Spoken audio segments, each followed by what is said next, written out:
غزہ میں رمضان کا آغاز، جنگ اور فاقے کے سائے میں یہ مہینہ صبر، آنسو اور دعا کا ہے۔ یا رب غزہ کو امن، عزت اور سکون عطا فرما۔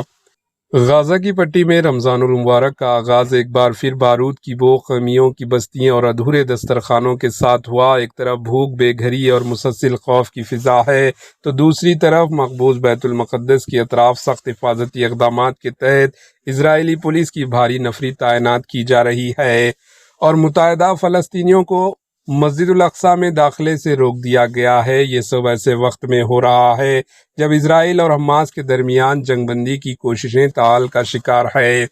رمضان کے پہلے ہی دن قابض اسرائیلی آرمی نے غزہ کے مختلف علاقوں پر فضائی، زمینی اور بحری حملوں کا سلسلہ جاری رکھا۔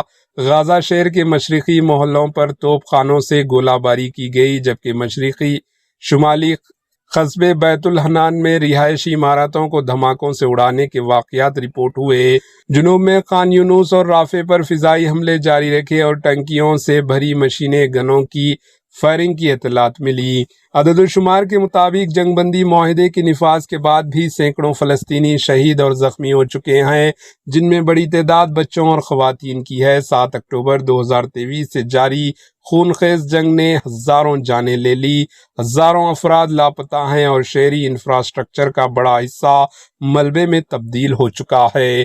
اقوام متحدہ کے اندازوں کے مطابق تعمیر نو کے لیے اربوں ڈالر درکار ہوں گے۔ غزہ شہر میں مہنگائی بھی اوپر چڑھ رہی ہے، جو لوگ ایک وقت کا کھانا بھی خرید نہیں پا رہے ہیں۔